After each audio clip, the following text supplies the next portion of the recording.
When I last returned from a sabbatical in 2008, I had just started what was then a new research project on biblical interpretation and the question of the animal. At the time, I had completed only 2 essays on the topic, including the one I spoke about in Convocation, but I had ideas for more. And I remember thinking, as I agreed to my first term as academic dean, that I would structure my administrative and teaching schedule so that every week included at least one day where I would focus entirely on the new project. Alas, once I started my work as dean, that plan quickly fell apart. But I did manage to sustain my interest enough to spend my more recent sabbatical focused on reading about, thinking about, and writing essays that are ultimately intended to be chapters on biblical interpretation and the question of the animal. Now, in spite of that shared theme, the foci for the essays are rather diverse. For that phrase, the question of the animal, which I have borrowed from philosopher Jacques Derrida, is my attempt to gloss an interdisciplinary field of animal studies that is expanding rapidly and that touches on such diverse disciplines as philosophy, ethics, environmental studies, natural sciences, history, and literary and cultural studies. I have always approached biblical studies myself by asking how biblical scholarship can be carried out in conscious dialogue with other academic fields, for example, queer theory. But here I find myself dealing not with a single species of non-biblical criticism, but with a menagerie of diverse approaches. Thus, each of my essays engages a different set of animal studies for purposes of biblical interpretation, and it does so while attempting to bring increasingly complex questions about animal and environmental ethics into dialogue with the ethics of biblical interpretation. But I also try to engage different types of biblical text. For it turns out that in spite of the Bible's anthropocentrism, animals wander through much of it. Although many of their appearances are only brief glimpses, others are more important for the shape of our traditions than theologians and religious leaders usually acknowledge. To give one example, one can make a case that neither Judaism nor Christianity could exist in anything like the forms in which we know them without the material presence in ancient Israel of sheep and goats. Although we tend to take them for granted as background, sheep and goats actually serve as good examples of what Donna Haraway calls companion species, those particular species of animals whose interactions with humans in specific times and places have been constitutive for the particular forms taken by history, society, politics, and, in the case at hand, religion and theology. For is it really possible to imagine Judaism and Christianity without good shepherds, or the Lord as my shepherd, or sacrificial lambs, or the Lamb of God? Even such terms as pastor, pastoral ministry, and pastoral care have their roots in practices of shepherding. Yet almost no area of the theological curriculum explicitly analyzes the implications of the fact that sheep and goats have been our partners in constituting the content of Jewish and Christian traditions. This, of course, is only an example. My point is that, as a reader of the Hebrew Bible, I found plenty to keep myself busy during the sabbatical. Whether I was tracking the ways in which biblical laws on social justice are entangled with laws on animal welfare, or asking how biblical stories about prophets and donkeys shed light on the challenges we have understanding different religious and ethnic groups, or different species, or God, another cross-species partner. Or trying to understand the significance of biblical approaches to sacrifice, which, far from reinforcing neat lines between humans and animals, or humans and God, actually complicate those lines in multiple ways. Or thinking about the biblical hermeneutics of carnophallogocentrism, which is Derrida's term for the ways in which our construction of the human subject privileges the virile male over women, feminized and subjugated men, and non-human animals. That's a very broad picture of my research interests, and in the few minutes I have today, I want to linger over a single question I started puzzling over while attempting to read biblical texts and the literature of animal studies together. For at a certain moment, I found myself pondering a number of biblical poems, including a handful of psalms, while also exploring some of the work being done in the contemporary study of non-human primates, particularly the great apes. And here's the question I began puzzling over. Why do biblical psalmists sometimes seem to have more in common with primatologists than with people of faith who claim to take the psalmist seriously? Why do biblical psalmists sometimes seem to have more in common with primatologists than with people of faith who claim to take the psalmist seriously? Now, the work of primatologists is absent from most biblical commentary, and primatology would seem to have little use for biblical interpretation, though all biblical interpretation is carried out by primates. Yet a closer look reveals that a handful of primatologists have begun to ask questions and make suggestions that move in the general direction of things like religion, ethics, morality, and spirituality. More surprising, they are led there by an interest in animals and seem to imagine animals in some type of relationship to religion and morality. I have used that word imagine intentionally, for what most interests me here is a kind of hermeneutical imagination, an imagination that some primatologists seem to share with the writers of certain biblical texts. But what type of imagination do I have in mind? Consider briefly three primatologists whose work moves increasingly closer, I would argue, to the imagination of the psalmist. There is, first of all, Barbara King, who attempts both to put religion in an evolutionary framework and to trace the possible roles played in the evolution of religion by our interactions with animals. Like many primatologists, King calls attention to continuity between humans and non-humans, noting, for example, that scientists increasingly agree that some great apes have culture, particularly chimpanzees, with their differentiated traditions of tool making and tool use. But what interests me is that her attention to animals does not stop neatly at the line of religion, but shapes her discussion of it. King does not claim that animals are religious, but she does argue that the roots of religion lie in such things as emotional connection, belonging, and shared meaning-making, all of which can be found among the great apes. And as a biblical scholar, I can't help noticing her interest in what she calls, quote, the complex treatment of animals in the Bible, end quote, where, she notes, we find such images as, quote, Noah's preservation of all animal species with his ark, end quote. King's hermeneutical imagination associates religion, even biblical religion, with animals. Or consider Franz de Waal, who has actually participated in the annual meeting of the American Academy of Religion.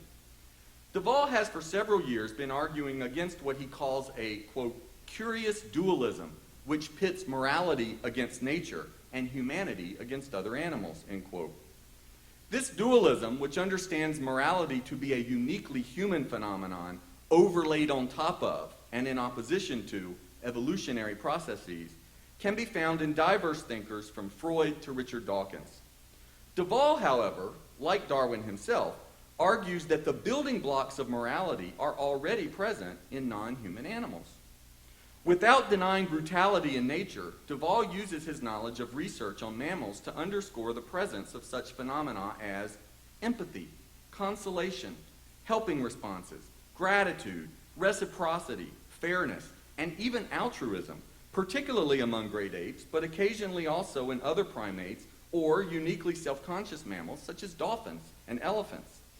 These phenomena, de Waal suggests, are capacities that ground our morality and ethics, what he calls our good nature, and we share them all with other animals. Or consider finally Jane Goodall, arguably the best-known primatologist of all. Goodall is, of course, famous for discovering behavior in chimpanzees that scientists and philosophers once considered uniquely human, including tool use, tool making, and collective warfare. And she acknowledges with de Waal the presence in great apes of the building blocks of morality, such as altruism, culture, and self-consciousness, while also noting their surprising capacity to use symbols when interacting with humans in captivity. But Goodall goes quite a bit further than either de Waal or King by arguing for the possible existence of what she calls primate spirituality. Of course, our human spirituality is a primate spirituality since we are primates, but Goodall uses the term to refer to the presence among chimpanzees of something like contemplation of, curiosity about, and what she calls wonder and awe at natural phenomena such as waterfalls and rainstorms. Chimpanzees respond to such phenomena with performances and displays that Goodall considers, quote, precursors of religious ritual, end quote. And she explicitly disagrees with what she calls, quote, many theologians and philosophers who argue that only humans have souls, end quote.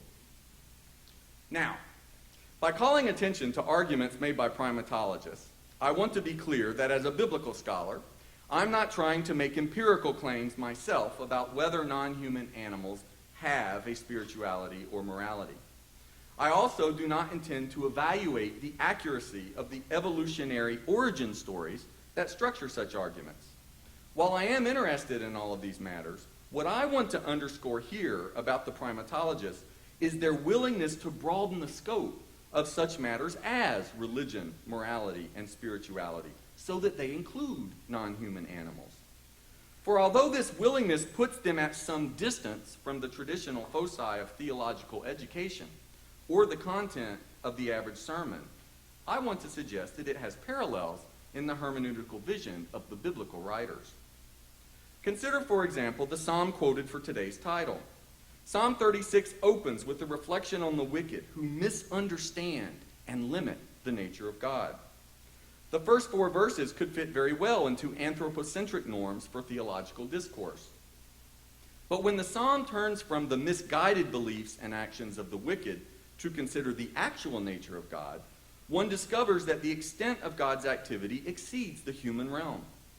Far from being narrowly focused on humankind, God is represented in verses 5 and 6 as working throughout creation. God's steadfast love extends to the heavens, and God's faithfulness to the clouds. God's righteousness is associated with the mountains, and God's justice with the deep. And, as if to punctuate this emphasis on the scope of God's active concern, the psalmist wraps up verse 6 by exclaiming to God that you save human and animal. You save human and animal. This verse, so rarely quoted or even noticed, ought to make us rethink many assumptions that have routinely been made about Israelite and biblical religion.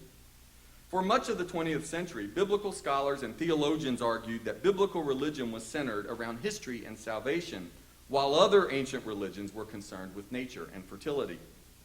These oppositions between history and nature, or salvation and fertility, have now been discredited by biblical scholars who emphasize the Bible's significant attention to creation, cosmos, agriculture, and fertility.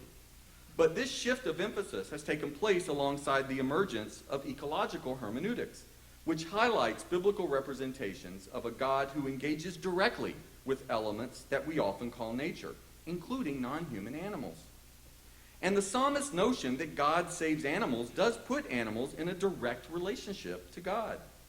It allows us to think about animals and religion beyond the confines of questions about the use of animals in human religion, or even the religious responsibility of humans toward animals.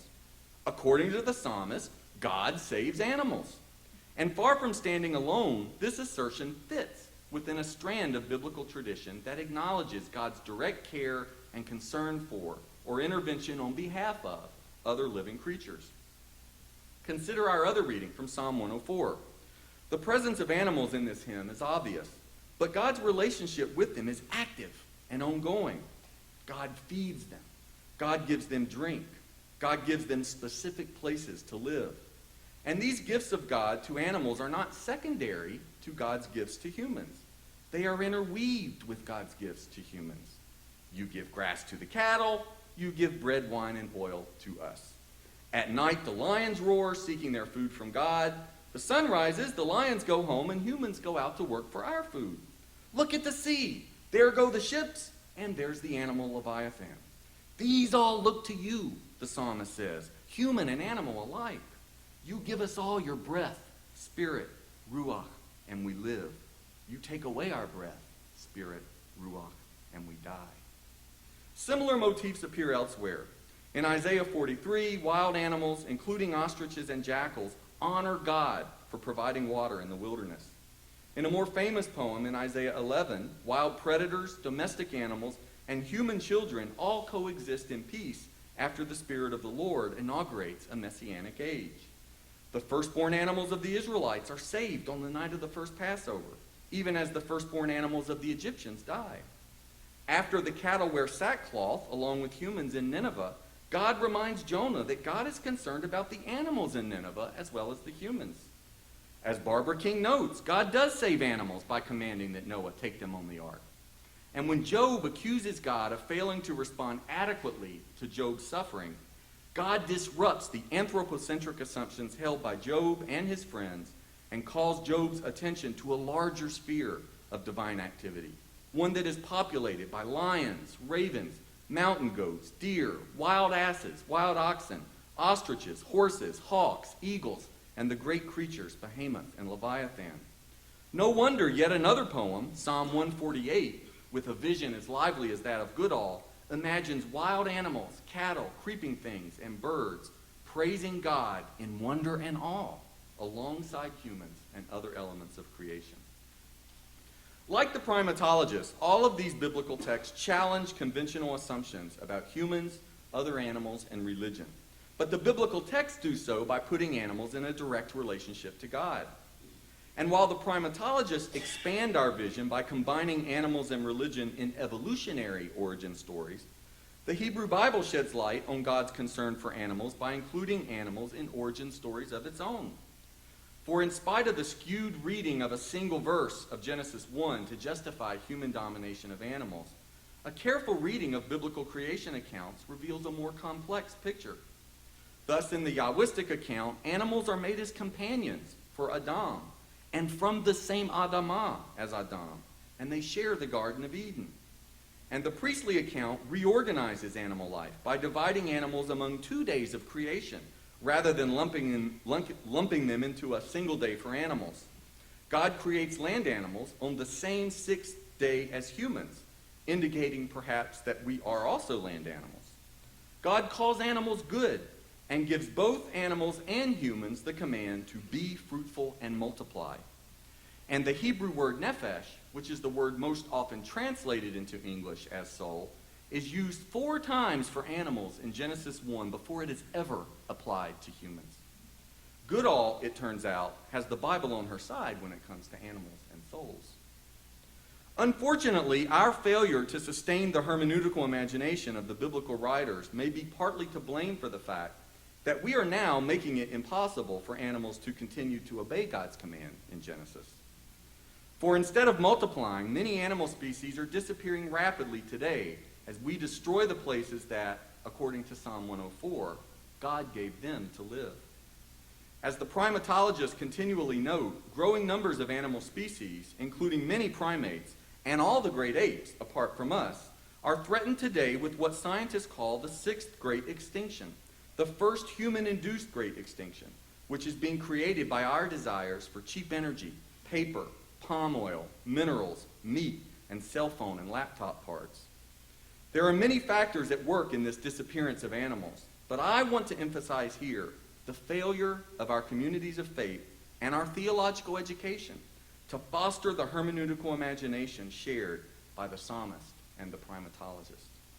Perhaps together the psalmist and the primatologist can remind us that as we continue to eliminate the animal species preserved on the ark and the places God gave them to flourish, we actively undermine the biblical God's plan for salvation and shalom for human and animal alike.